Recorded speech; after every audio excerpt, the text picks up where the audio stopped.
Hello বন্ধুরা, মনির হোসেন বলছি। সবাইকে পবিত্র মাহে রমজানের শুভেচ্ছা। রমজান মাস ইসলামী বর্ষপঞ্জির নবম মাস এবং মুসলমানদের জন্য বছরের সবচেয়ে পবিত্র ও তাৎপর্যপূর্ণ সময়। চাঁদ দেখার উপর ভিত্তি করে এই মাস সাধারণত 29 অথবা 30 দিন হয়ে থাকে। এই সময়টাতে বিশ্বজুড়ে ইসলাম ধর্মের অনুসারীগণ আত্মসংযম, আত্মশুদ্ধি এবং ইবাদতের মাধ্যমে মহান রবের নৈকট্য লাভের চেষ্টা করেন। পরিসংখ্যান অনুযায়ী বিশ্বজুড়ে 90%-এরও বেশি মুসলমান এই মাসে রোজা পালন করেন। ধারণা করা হয় প্রতি বছর 1 বিলিয়নেরও বেশি মানুষ এই মাসে রোজা রাখেন। তাদের কাছে এটি শুধুমাত্র উপবাসের মাস নয়, বরং আত্মশুদ্ধি, সহমর্মিতা এবং সামাজিক বন্ধনের এক অনন্য সময়। আমি এখন রয়েছি কুমিল্লার টাউন হল মাঠের বীরচন্দ্র গণপাঠাগার ও নগর মিলনায়তন কেন্দ্রের মাঠের সামনে। কুমিল্লা শহরের কান্দিরপাড় এলাকায় অবস্থিত এই ঐতিহাসিক স্থাপনাটি বাংলাদেশের অন্যতম প্রাচীন সাংস্কৃতিক প্রতিষ্ঠান। 1885 সালে ত্রিপুরার মহারাজা বীরচন্দ্র মাণিক্য বাহাদুর এটি প্রতিষ্ঠা করেন। প্রায় 10 বিঘা জমির উপর গড়ে ওঠা এই কমপ্লেক্সে একটি পাবলিক লাইব্রেরি এবং 2 তলা মিলনায়তন রয়েছে, যা দীর্ঘদিন ধরে কুমিল্লার জ্ঞানচর্চা ও সাংস্কৃতিক কর্মকাণ্ডের কেন্দ্র হিসেবে পরিচিত। ইতিহাসের বিভিন্ন সময়ে এখানে কাজী নজরুল ইসলাম, রবীন্দ্রনাথ ঠাকুর, মহাত্মা গান্ধী, শেখ মুজিবুর রহমান এবং শেরেবাংলা একে ফজলুল হকের মতো বিশিষ্ট ব্যক্তিরা পদচারণা করেছেন। বর্তমানে এখানে নাটক, সাংস্কৃতিক অনুষ্ঠান, সভা, সেমিনার ও বিভিন্ন সামাজিক অনুষ্ঠান নিয়মিত আয়োজিত হয়, যা কুমিল্লার ইতিহাস ও সংস্কৃতির একটি গুরুত্বপূর্ণ প্রতীক হিসেবে পরিচিত। পবিত্র রমজান মাস উপলক্ষে টাউন হলের এই মাঠটিতে প্রতিদিন গণহারে কয়েকশো মানুষের ইফতার করানো হয়। 1917 সালে প্রতিষ্ঠা হওয়া দ্য কুমিল্লা ক্লাব এবং কুমিল্লার জন্য আমরা নামের একাধিক সামাজিক সংগঠন সমূহের যৌথ উদ্যোগে 2025 সাল থেকে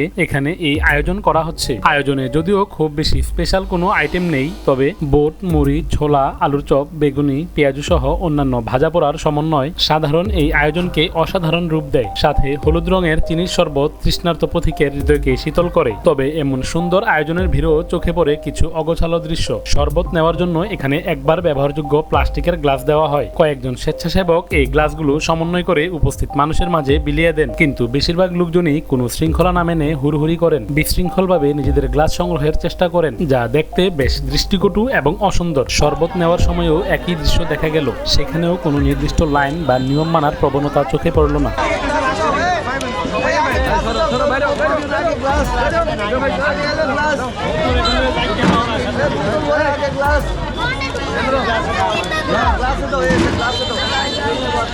এই কাজে নিয়োজিত স্বেচ্ছাসেবকদের কেউ কেউ উপস্থিত মানুষজনের এমন আচরণে বেশ বিরক্ত বলে মনে হলো।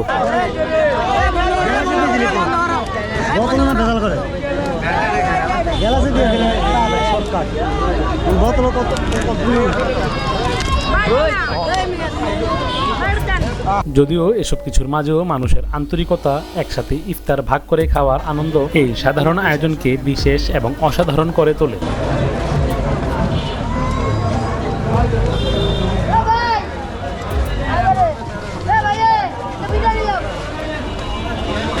আমরা হচ্ছে একটা প্ল্যাটফর্ম আর কি, কুমিল্লার জন্য আমরা একটা প্ল্যাটফর্ম। এই প্ল্যাটফর্মের সাথে দীর্ঘদিন ধরে আমরা কাজ করছি। আমরা মূলত দুর্যোগে কাজ করে থাকি। আমরা এই যে উদ্যোগটা, এটা আমরা গত বছর থেকে, অর্থাৎ গত বছর 2025 থেকে নিয়েছি। তো এই বছর আমরা তার ধারাবাহিকতা এই বছর আমরা কাজ করছি আর কি। আমাদের সাথে একাধিক সংগঠন, কুমিল্লার অনেকগুলো সংগঠন, স্বেচ্ছাসেবী সংগঠন একসাথে কাজ করে।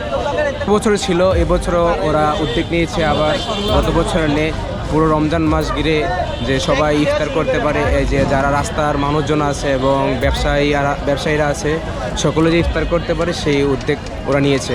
আশা করি এটা ভালো হয়েছে, কারণ ইফতার একজন হাদিসে আসছে যে ইফতার করাবে এর থেকে বড় সওয়াব আর হতে পারে না।